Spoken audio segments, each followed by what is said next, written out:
मित्रांनो, बाईक भ्रमंतीच्या एका नव्या कव्हर एपिसोडमध्ये सर्वांचं खूप खूप स्वागत आहे. मित्रांनो, आजची राईड ही माझी अतिशय खास आहे माझ्यासाठी, कारण आजचा दिवस त्याच्यापेक्षा सुद्धा जास्त खास आहे. तर तुम्हाला तर असं वाटलं असेल की असा नक्की कुठला दिवस आहे की जो राईडपेक्षा सुद्धा खास आहे. तर मित्रांनो, आजच्याच दिवशी इतिहासामध्ये एक महत्त्वाची घटना घडली होती. आजच्याच दिवशी शिवाजी महाराजांचा सन 1674 मध्ये राज्याभिषेक झाला होता. तर ही आजचा जो दिवस आहे हा तिथीप्रमाणे राज्याभिषेकाचा दिवस आहे. त्याचबरोबर कालचा दिवस म्हणजे 26 जून रोजी तिथीप्रमाणेच छत्रपती संभाजी महाराजांचा जन्मदिन आहे. आणि हा पूर्ण जून महिन्यात जर आपण बघितला तर या जून महिन्यामध्ये महाराष्ट्रासाठी अतिशय 3 महत्त्वाच्या घटना स्वराज्यासाठी घडल्या होत्या. तर त्यातली तिसरी महत्त्वाची घटना म्हणजे पुरंदरचा तह, तो सुद्धा 11 जून 1665 रोजी याच दिवशी घडला होता. तर या तिन्ही दिवसांची आठवण म्हणून मी आजची ही राईड करतोय. तर मित्रांनो, मी आज चाललेलो आहे माझ्याच घरापासून साधारण 65 किलोमीटर या अंतरावर असलेलं पुरंदर या ठिकाणी. पुरंदर हा किल्ला इतिहासात अतिशय प्रसिद्ध असा किल्ला आहे. तर आपण पुरंदरला पोहोचल्यानंतर या ठिकाणी जी महत्त्वाची लढाई झाली होती आणि पुरंदरचे हे धुरंधर या ठिकाणी कोण होते तर हे सुद्धा आपण जाणून घेऊया. त्याचबरोबर पुरंदर हा असा किल्ला आहे की ज्या ठिकाणी मी मगाशी तुम्हाला सांगितल्याप्रमाणे छत्रपती संभाजी महाराजांचा त्या ठिकाणी जन्म झाला होता. सईबाईंच्या पोटी छत्रपती संभाजी महाराजांनी याच पुरंदर किल्ल्यावरती आपला जन्म घेतला होता. तर याच दिवसाची आठवण म्हणून ही मी आजची राईड करतोय. तर मित्रांनो, तुम्ही सुद्धा या 3 महत्त्वाच्या ज्या घटना आहेत तर त्यांचा तुम्ही साक्षीदार व्हा आणि तुम्ही सुद्धा या माझ्या राईड बरोबर पुरंदर किल्ला बघा. तर आजचा एपिसोड तुम्हाला आवडल्यास त्याला लाईक करा, माझ्या चॅनलला सबस्क्राईब करा. तर मित्रांनो, अतिशय समर्पक असं इंट्रोडक्शन तुम्हाला मी माझ्या आजच्या राईडचं दिलेलं आहे. तर आता तुमचीसुद्धा जबाबदारी आहे की हा व्हिडिओ शेवटपर्यंत पाहण्याची आणि त्याला दिलखुलास दाद देण्याची कमेंटच्या माध्यमातून. कारण मित्रांनो, अशा पद्धतीचे व्हिडिओ बनवणं हे खरं म्हणजे अवघड आहे. खूप मेहनत लागते अशा पद्धतीचे व्हिडिओ तुमच्यासाठी घेऊन येण्यासाठी. त्याच्यामुळे तुम्हीसुद्धा हा व्हिडिओ शेवटपर्यंत बघा. तर आता इथून फक्त 15 किलोमीटरवरती पुरंदरचा किल्ला राहिलेला आहे. तर पुरंदर किल्ल्याचं जे लोकेशन आहे तर ते तुम्हाला मी सांगतो. हे पुरंदर किल्ला नक्की येतो कुठे, कारण हे खूप महत्त्वाचं आहे. आपण जर बघितलं तर सह्याद्री हा पूर्ण आपल्या भारतामध्ये उत्तर दक्षिण असा पसरलेला आहे आणि याच सह्याद्रीला पूर्व पश्चिम अशा काही ब्रांचेस पण फुटतात. तर त्याच एका ब्रांचवरती हा पुरंदरचा किल्ला आहे. तर ह्या सेम ब्रांचवरती आपल्याला सिंहगड किल्ला सुद्धा बघायला मिळतो. त्याचबरोबर पुरंदर आणि वज्रगड असा हा सुद्धा किल्ला या ठिकाणी बघायला मिळतो. आता तसं बघायला गेलं तर पुरंदरचा जुळा किल्ला म्हणून हा वज्रगडकडे आपण पाहतो. म्हणजे वज्रगड, त्याच्यानंतर एक गळई म्हणजे एक मध्ये खिंड आणि त्याच्यानंतर हा पुरंदरचा किल्ला, असं हे पुरंदरचं साधारण लोकेशन आहे. साधारण 40-45 किलोमीटर पुण्यापासून हा पुरंदरचा किल्ला आहे आणि सासवडपासून 15 किलोमीटरवरती हा पुरंदरचा किल्ला येतो.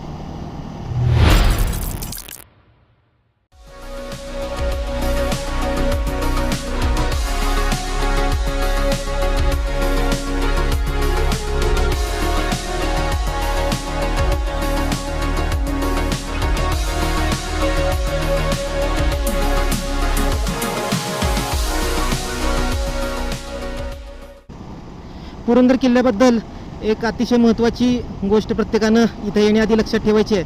तो म्हणजे पुरंदर किल्ला या ठिकाणी मिलिटरीचा बेस आहे. मिलिटरीचा ट्रेनिंग इन्स्टिट्यूट या ठिकाणी आहे. त्याच्यामुळे मिलिटरीच्या नियमांप्रमाणेच या ठिकाणी आपल्याला प्रवेश दिला जातो. यासाठी आपल्याला आपलं ओळखपत्र नेहमी कॅरी करावं लागतं, तरच किल्ल्यामध्ये आपल्याला प्रवेश दिला जातो. त्यामुळे तुम्ही जर पुरंदर किल्ल्याला येणार असाल तर आपलं कोणतंही एक ओळखपत्र आपल्याबरोबर ठेवा, म्हणजे तुम्हाला किल्ल्यावरती प्रवेश मिळेल.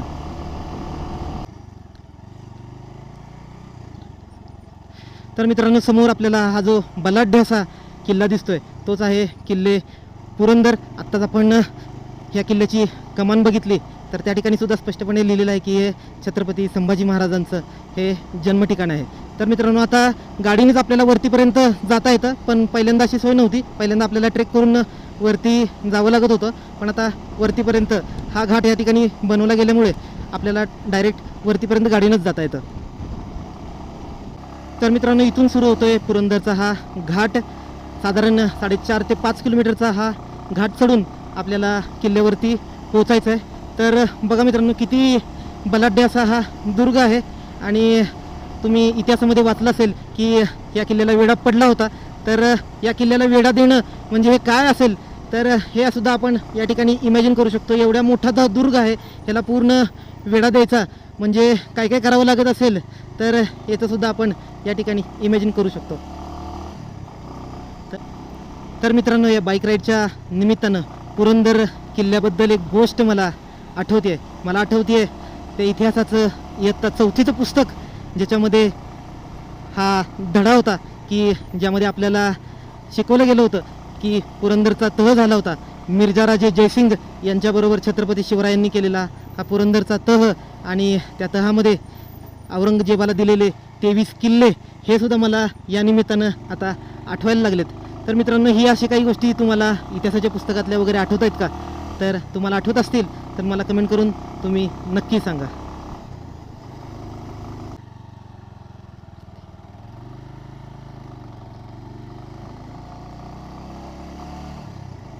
जसं जसं मी वरती चाललोय तसं आता अतिशय थंड वाटायला लागले या ठिकाणी.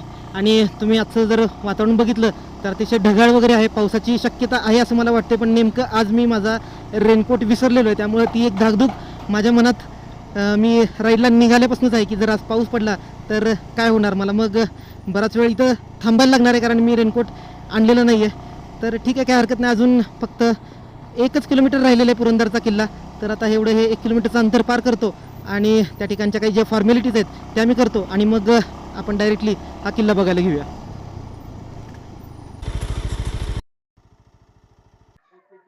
तर मित्रांनो, मी आता गडावरती पोहोचलेलो आहे आणि अतिशय प्लीजंट वातावरण या ठिकाणी झालेलं आहे. कारण आत्ता वाजलेत साधारण 11:15 आणि 11:15च्या वेळेला उन्हाचा किती मोठा तडाखा बसू शकतो हे आपल्याला माहितीच आहे. पण आज माझ्या नशिबानं आज या ठिकाणी अजिबात ऊन नाही आहे, ढगाळ असं वातावरण या ठिकाणी बघायला मिळतंय.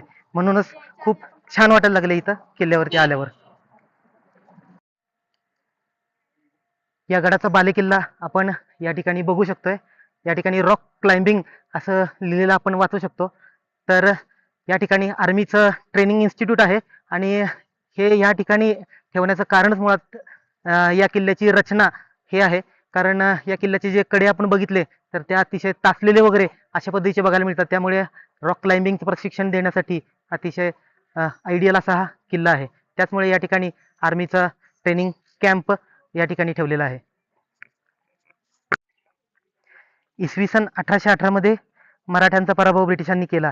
त्याच्यानंतर त्यांनी या ठिकाणी हे चर्च उभारलेलं आहे. तर हे चर्च आपल्याला सुरुवातीलाच अगदी किल्ल्याच्या सुरुवातीला आपल्याला या ठिकाणी बघायला मिळतं.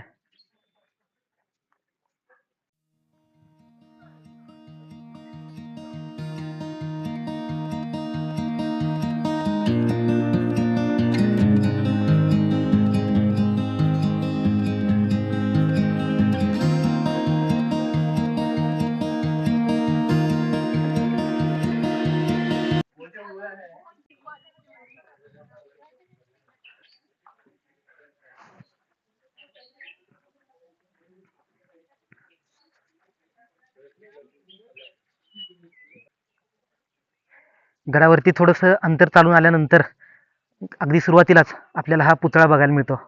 आणि हेच आहेत मित्रांनो या पुरंदरचे धुरंधर वीर मुरारबाजी देशपांडे. यांच्या शौर्याने हा किल्ला कायमचा अजरामर झाला आणि त्यांनी इतिहासात आपलं नाव करून ठेवलं आणि ते सुद्धा कायमचे अजरामर झाले. तर यांची काय कहाणी आहे आणि पुरंदरची ही जी लढाई आहे ती कशा पद्धतीने झाली, हा पूर्ण इतिहास आपण थोड्याच वेळात जाणून घेऊया. तर मित्रांनो, हाच आहे या किल्ल्याचा मुख्य दरवाजा. किल्ल्यावरती ये जा करण्यासाठी याच दरवाजाचा वापर केला जात असे. पण आता सुरक्षितेच्या कारणास्तव हा जो दरवाजा आहे हा बंद ठेवण्यात आलेला आहे. त्याच्यामुळे आता आपल्याला या किल्ल्यावरती जो आता रोड झालेला आहे तिथूनच आपल्याला एंट्री आहे. या रोडनं आता आपल्याला येता जाता येत नाही. आता आपण हे जे बघत आहोत हेच आहे इथलं पुरातन असं शिवमंदिर. तर आपण इथली शंकराची जी पिंड आहे त्याचं स्वदर्शन घेऊन येऊया. तर अशा पद्धतीचं शिवलिंग या ठिकाणी आपल्याला बघायला मिळतं.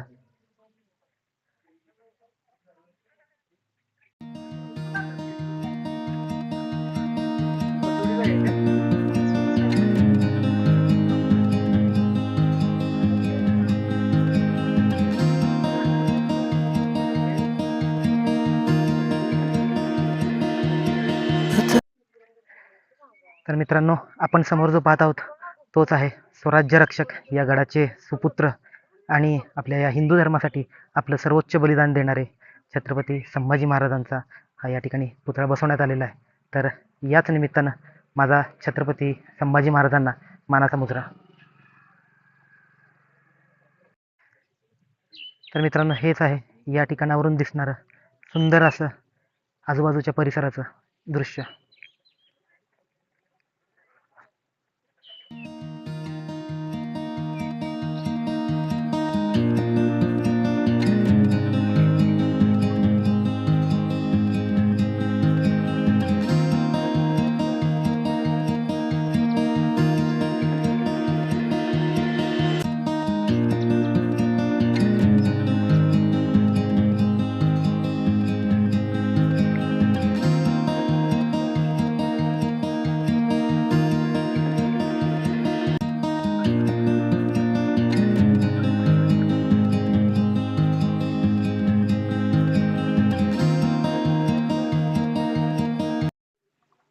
हे जे समोर आपण बघतोय हे आहे इथलं म्युझियम. अतिशय सुंदर असं म्युझियम या ठिकाणी उभारण्यात आलेलं आहे. प्रत्येकाने अगदी आवर्जून बघावं असंच हे म्युझियम आहे. हा आहे येथील संभाजी महाराजांचा अतिशय सुंदर असा पूर्णाकृती पुतळा आणि हे आहे संभाजी महाराजांचं म्युझियम. याला संभाजी महाराज वंदन स्थळ असं ह्याला या ठिकाणी नाव देण्यात आलेलं आहे.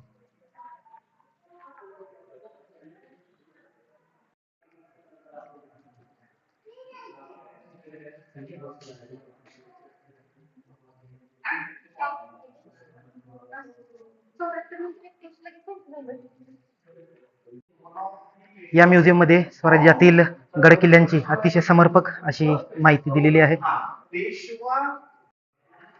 तर हाच आहे मित्रांनो किल्ले पुरंदर, ज्या ठिकाणी आपण आज आलेलो आहोत. आणि इथे बऱ्याच किल्ल्यांची माहिती आपल्याला देण्यात आलेली आहे. तर असे प्रत्येक किल्ल्याचे फोटो आणि त्या ठिकाणी त्याचं एक ब्रीफ डिस्क्रिप्शन या ठिकाणी दिलेलं आहे. तर आपण काही त्यातले ठराविक किल्ले आपण यातले बघून घेऊया. तर हा आहे किल्ले सिंहगड. त्याचबरोबर रायगडाचं पण या ठिकाणी फोटो आणि त्याची माहिती लावण्यात आलेली आहे. त्याचबरोबर मुरुड जंजिऱ्याचा हा जंजिरा किल्ला.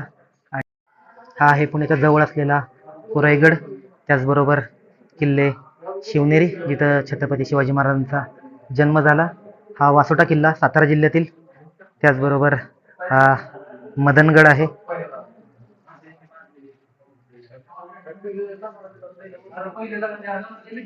हा शिवाजी महाराजांनी जिंकलेला पहिला किल्ला म्हणजे तोरणा.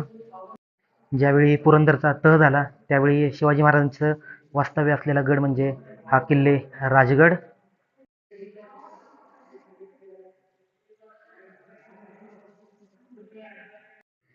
याचबरोबर इथे किल्ले पन्हाळगड, अजिंक्यतारा, सज्जनगड वगैरे, विशाळगड असे आणि असंख्य किल्ले या ठिकाणी त्यांचे फोटोज लावण्यात आलेले आहेत.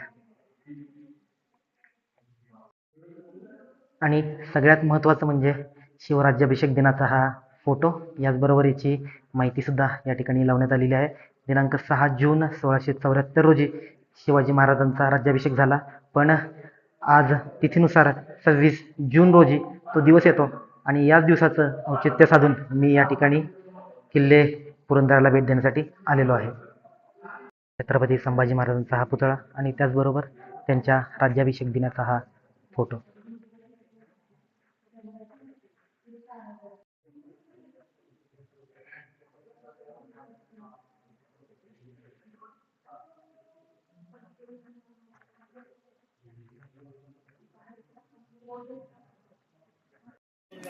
तर मित्रांनो, या वरती जाणाऱ्या पायऱ्या ज्या आपल्याला दिसत आहेत त्या आपल्याला बालेकिल्ल्यापर्यंत घेऊन जातात. आता वरती मी चढायला जाणार आहे, पण इथे वरती मोबाईल आपल्याला घेऊन जायला अलाउड नाही आहे. मिलिटरीचं या ठिकाणी जे ऑफिस आहे याच ठिकाणी आपल्याला आपला मोबाईल ठेवायला लागतो आणि मग आपल्याला वरती जावं लागतं.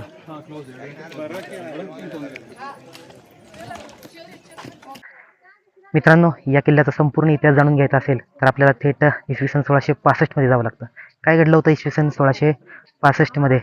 तर शहाजीचा पुत्र शिवाजी याचा दक्षिणेत कारवाया भयंकर वाढलेल्या आहेत. एक ना एक किल्ले घेत तो सुटलेला आहे, अशी जेव्हा बातमी औरंगाच्या कानी पडली तेव्हा त्याचा जळफळाट झाला.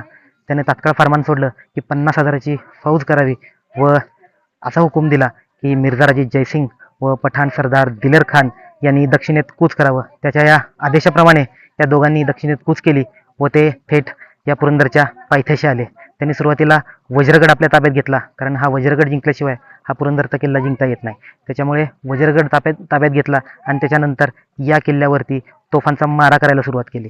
त्यावेळी या गडावरती मुरारबाजी देशपांडे व त्यांच्याबरोबर त्यांच्या साथीला फक्त 1,000 मावळे होते. तर त्यांनी ठरवलं की आता आपण या 1,000 मावळ्यांनिशी हा किल्ला कसा लढवायचा. पण आपले मावळे जे आहेत ते गनिमी काव्यामध्ये किंवा छापा टाकण्याच्या लढाईमध्ये अतिशय पारंगत होते. त्यांनी याच ठिकाणी दिलेर खानाला बोलवलं व या ठिकाणी एक तुंबळ असं युद्ध सुरू झालं. या युद्धामध्ये अतिशय भीम पराक्रम हा मुरारबाजींनी गाजवला. समोर येत असलेला एक ना एक मुघल फौजेच्या सरदारांना तो कापत पुढे चालला होता. त्याचं हे शौर्य बघून दिलेर खान सुद्धा म्हणला की देवानं अशा पद्धतीचा एखादा सरदार कधीही जन्माला घातलेला नाही. तर त्याने मध्येच हे युद्ध अडवलं आणि मुरारबाजींना विचारलं की तू माझा कौल घे, तू माझ्याबरोबर ये, मी तुला सरदारकी देतो, मी तुला मुघल फौजेमध्ये मोठं स्थान देतो, जमीन जुमला, पैसे अडका, हे एवढ्या सगळ्या गोष्टी देतो. पण याच ठिकाणी मुरारबाजींचं फेमस असं वाक्य आपल्याला ऐकायला मिळतं. तो म्हणतो की मी शिवरायांचा मावळा आहे, मी शिवरायांचा शिपाई आहे, तुझा कौल घेतो की काय. तर अशा पद्धतीचं हे फेमस असं इतिहासातलं वाक्य हे याच ठिकाणी त्यांच्या तोंडून ऐकण्यात आलेलं आहे. आणि त्याच वेळी 3 बाण या मुरारबाजींना मारण्यात आले. एक बाण तर त्यांच्या अगदी गळ्यात घुसला, आरपार गेला आणि तिथून त्यांच्या गळ्यातून रक्ताच्या चिळकांडे वाहू लागल्या आणि ते याच ठिकाणी धारातीर्थी पडले. आणि ही जेव्हा गोष्ट शिवरायांना कळाली तेव्हा त्यांनी तात्काळ मिर्झा राजे जयसिंग यांच्याबरोबर तहाची बोलणी सुरू केली आणि मग त्यानंतर हा किल्ला तहामध्ये मुघलांना देण्यात आला. याचबरोबर इतर 23 किल्ले सुद्धा मुघलांना देण्यात आले आणि शिवाजी महाराजांची एक प्रकारे या ठिकाणी पिछेहाट झाली. पण मित्रांनो, ही पिछेहाट नसून एक मोठी झेप घ्यायची असेल तर आपल्याला माहितीच आहे की 2 पावलं आपल्याला मागं जावंच लागतं. तर त्यानंतरच्या 10 वर्षांमध्ये स्वराज्यामध्ये 350 किल्ले शिवरायांनी जोडले व आपल्यासाठी हे स्वराज्य त्यांनी निर्माण केलं. त्यामुळे मित्रांनो, या मोगल फौजेपासून किंवा या दक्षिणेतील इतर इस्लामिक ज्या सल्तनती होत्या त्यांच्यापासून आपलं संरक्षण करण्यासाठी, आपल्याला हिंदू म्हणून एक मानाचं स्थान मिळवण्यासाठी, आपण आज जे हिंदू म्हणून आहोत ते फक्त छत्रपती शिवरायांच्या कर्तृत्वामुळेच आहोत. त्याच्यामुळे आज याच दिवशी शिवरायांना माझा सादर प्रणाम. तर मित्रांनो, आता आपल्याला लक्षात आलंच असेल की पुरंदरचे हे धुरंधर कोण आहेत. हे आपण आपल्या स्क्रीनवरती मागं भाग बघत आहात, ते आहेत मुरारबाजी देशपांडे. हेच आहेत पुरंदरचे धुरंधर. आणि त्याचबरोबर याच गडावरती जन्म झालेले छत्रपती संभाजी महाराज हे सुद्धा आपल्याला पुरंदरचे धुरंधरच आपल्याला या ठिकाणी म्हणावं लागेल. कारण या लोकांनी जर स्वराज्यासाठी आपलं बलिदान दिलं नसतं तर स्वराज्य कधीही उभं राहू शकलं नसतं आणि आपल्याला आपला मराठी रयतेचा जो राजा आहे छत्रपती शिवराय यांचं कर्तृत्व सुद्धा आपल्याला बघायला मिळालं नसतं. तर मित्रांनो, शिवराज्याभिषेक दिनी मला आज पुरंदरसारख्या ह्या महान किल्ल्याला भेट देता आली. मला खूप छान वाटते. खरं म्हणजे आजचा दिवस खूप छान ठरलाय माझ्यासाठी. खूप छान किल्ला आहे. तुम्ही सुद्धा या ठिकाणी नक्की भेट द्या. या आजच्या दिनी मला या किल्ल्याला भेट देता आली आणि त्याचबरोबर इथला जो इतिहास आहे हा सुद्धा मला जाणून घेता आला, तो मला जगता आला. काय काय घडलं होतं त्या काळी हे अगदी जवळून अनुभवता आलं. त्याच्यामुळे आता आपण आजचा हा व्हिडिओ आता इथंच थांबूया. जय हिंद, जय महाराष्ट्र, जय भवानी, जय शिवाजी.